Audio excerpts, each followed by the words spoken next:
can you see a difference between this hand and this hand? No. Exactly. So check it out. Shout out to Jack Canfield. He put a podcast episode on his YouTube channel recently to talk about all sorts of different really inspiring stories that involve human metaphysics, including one on self-healing that reminded me, I've got all these other things I'm doing all the time, grid work and lots, including client work and my own shadow work, right? That I got circled back to self-healing for good reason. Because I have a neck injury from when I was 19 and rode crew and dropped a boat on my head, gave myself reverse curve, and it's been really problematic the last few years, and I've been able to clear some of it, but not all of it. And so this was an amazing reminder of, oh, okay, right, time to up your self-healing game again. That happened maybe 5 or 6 years ago. And so, of course, what do? I injure myself. So yesterday, while I was getting ready to head out, I was shaking a sweater that has a really heavy, hard metal piece on it, and it whacked this knuckle so hard, so painfully, that it burst a blood vessel and immediately raced into a huge bump. So I had the opportunity, and I remembered, okay, so closed my eyes and I went in. Here's the how, right?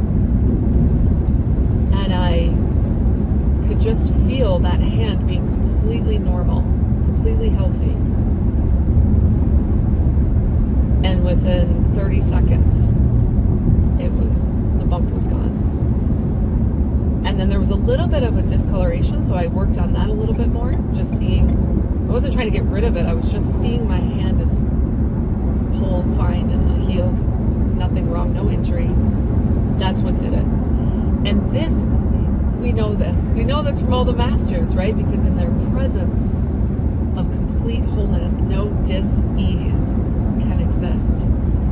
So the whole time I was driving, it's like a 2-hour drive one way to the field, I kept going into my younger self and my healthy spine before the injury, and I was holding that embodiment over and over again. And so what normally would have been a very painful end of day, after not holding a chiropractic adjustment and driving for probably a good 4 hours, was not painful. And this morning I woke up and I didn't have that intense pain I normally would have. So I'm just going to keep working on this, and I understand now that part of the reason why this injury is persistent is because it's asking me, it's my opportunity to really up-level my self-healing game. So I would ask you to do the same and invite you, and I know many of you have stories, like probably some really awesome stories, and I would invite you to put those in the comments to inspire everyone else. We just sometimes need a reminder because this isn't normal yet. So what's normal here? What's normal here is to say, oh no, I'm injured. Oh yeah, they want me to share that too. Okay, just a sec. I gotta go to the doctor. I have to go outside of myself. And no judgment on that. That's helped a lot of people. It's helped me. But we also have this technology. Okay, the thing that my team brought in that was like, you gotta share that. What popped up out of my subconscious and my shadow complex in the process of all of this yesterday, beautiful nugget, didn't know it was there, is that the times when I was young, when I felt the most love, was when I was sick. Who can relate to that? Not intentional, not malevolent. Adults are doing the best they can with the cards they got dealt and the neural net they got from their line. Busy in survival mode. And so the attention, love, and attention only really comes when there's an acute situation. And almost like even then it's not totally about you as the child, it's about them not wanting you to be sick because it makes them uncomfortable. So yeah, so I just felt like this reverberation in the field. So I know some of you that not only resonates for you in your own childhood experience, but it resonates for what you may have been inadvertently doing as a parent or grandparent. So now I understand why beyond self-healing they wanted us to talk about this, because this is like, these are the deep veins of shadow work. And I was really grateful to see that, because then I looked back at some of the events in my life and I realized, oh, love, you may have fallen ill in a way that you weren't even conscious of, or been in a state of discomfort, right? So many different psycho-spiritual, emotional reasons for why we manifest dis-ease and illness. So they're saying it's threefold. I was going to say it's twofold, right? Self-healing is twofold. One is seeing yourself in a complete whole state, and two is really unearthing the wounding and the shadow that you might not have known there. What's the third one, guys? I'm like, I can't wait to find out. So I just heard the phrase higher ideal. Okay, and so they're showing me that the original human template, the divine template,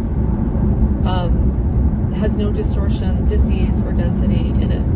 And so it's allowing, yeah, let's do it. Well, that's quite an adjustment. Oh my gosh. There's a ton of energy coming as these adjustments are made. These are template level adjustments, geometries, complex geometries. That's the best way to describe them. There we go. Yeah, we can re-entrain ourselves to the original divine template, to the higher ideal. Whoa.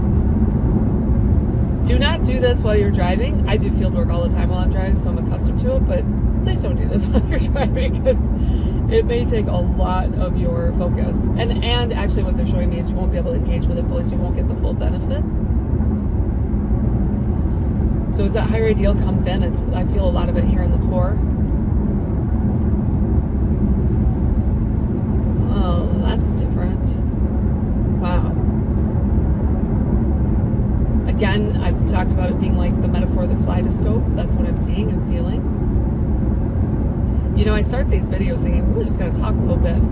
No, of course. Of course it's going to go multidimensional.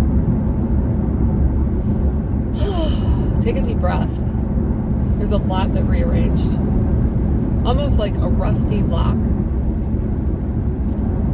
Yeah, there's a lot of shifting and clearing at this level. High heart.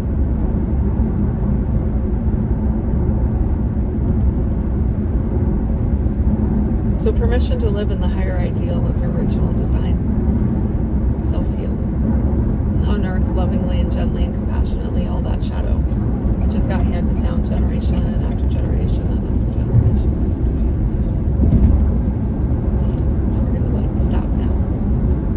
Time out. Disrupt the line with a whole lot of love. Right.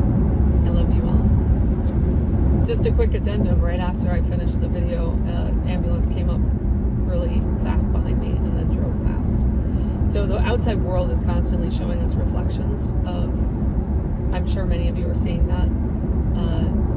What you're talking about, what you're thinking about, what your guides are bringing you just shows up as you need it and it's reflected. And so don't forget to share your stories of your own healing, because the more that everyone normalizes that, the more that can just be our go-to. And we won't go into the state of cultural conditioning of forgetting that we're that powerful, okay? So I really look forward to hearing your stories. And what I'm being shown is that this conversation is going to inspire you to begin playing with your self-healing. Some of you, it feels like you set it down, kind of like I did for a while. And now it's time to pick it back up. For others, this will be like completely novel and new. They are showing me that children under the age of like 5 or 6 can do this really, really well. And children under the age of 4 or 5, if you ask them, especially if you've got an old soul, what they can teach you about how to heal yourself, just ask a big, broad question, be quiet, and then see what they say. And then share it here, please. Those little people, there's so many masters in little human form right now. I would love to hear what they share. Okay, love you all. Legit, I think this time I'm out. Bye. Okay, just kidding. There's another ping back. So again, after I shut the video off, a notification came in that someone liked my comment on the Jack Canfield video. I'll link the Jack Canfield video in the description below, right? You love how we are all so connected, and the field is just, actually what they're showing me is the field, like we're drawing all one another closer so that we can get important work done. I have an amazing story from yesterday, a portal system that I was working on last year in California remotely. Since the person there isn't yet, they're not totally there yet, they're not able to like do it with their human yet, right? And so a reading that I went to go get done, the person, the amazing person, I'll talk about her in an upcoming video and share some of, I gotta share my squad with you all. These people are amazing around the world. I talk about someone else in another video, and I'll share everybody I work with, kind of I consider my team, because I think that will be really helpful for everyone. Everyone came in with a different complementary skill set. We're not like all in competition with one another. It's like you take this skill, you take this set of skills, and then together we form this amazing composite that can get a whole bunch of complementary work done and then support one another. So this person, this healer, where do they live? They live right by the portal, like literally right by the portal. So yeah, we're going to be doing that trip, right? You just got to love the way we're all drawing one another closer. Because what happens, I'm being shown is, so there's more, this is why they want us talking about this, okay, is because it's really important to pay attention to all that so that we are drawing together and doing more collaboration in bringing activations to one another and exchanges. And sometimes the monetary exchange goes one way and the energy exchange is two-way. Sometimes the monetary exchange is both ways. Sometimes it's just energy exchange. So I'm being told to share, like, stay really open instead of like, well, I paid, so you give to me, and I'm not giving, because that's not the arrangement with the way we do money. Like, that's super transactional, and we don't want to be in that anymore, right? That's not New Earth economics, not even close. So pay attention to the arrangement of way things are being, resources and talent, are being brought together. So that we can really do what we came to do at the level we agreed to do it. Because what they're showing me is, alone, we can only do so much. We set it up, a lot of us coming in from not even just higher dimensional collectives, but from the internal planes of creation back out into an experience of density. It was like, well, I'll like dust off my boots and I'm headed back in. I'll put all the expertise, to good use, but not totally solo. So there's some of you who I'm being shown have achieved, okay, there's several categories here. You've achieved a really high level of energetic mastery, but you've also developed like sycophants, followers, and you don't think that there's any peers here that are beyond you. And it's a huge blind spot, huge gap, and you know it because your personal life sucks. It's like not that fulfilling. And that's all you're attracting are sycophants who just want you for your role. Okay? The other category are people who have done really well with material success, and they've taken their transformation to a certain level, but they inside themselves, maybe the rest of the world thinks that, they're awesome, and they are, you are, but you've plateaued, and you know it, but you don't know what to do about it. And then there are some of you who are still hiding. It's okay. I get it. But it's starting to get a little soul crushing. So go get yourself some help from another healer, okay? And so do you see this larger conversation that they're having us have now? We're all meant to support one another, work in community, collaboration, cooperation, because then the net, like the bigger result, the sum is greater than the parts. It's the easiest way to say that. All right, I'm going to turn this off again, and then something else is going to happen, so I'm sure I'll be back.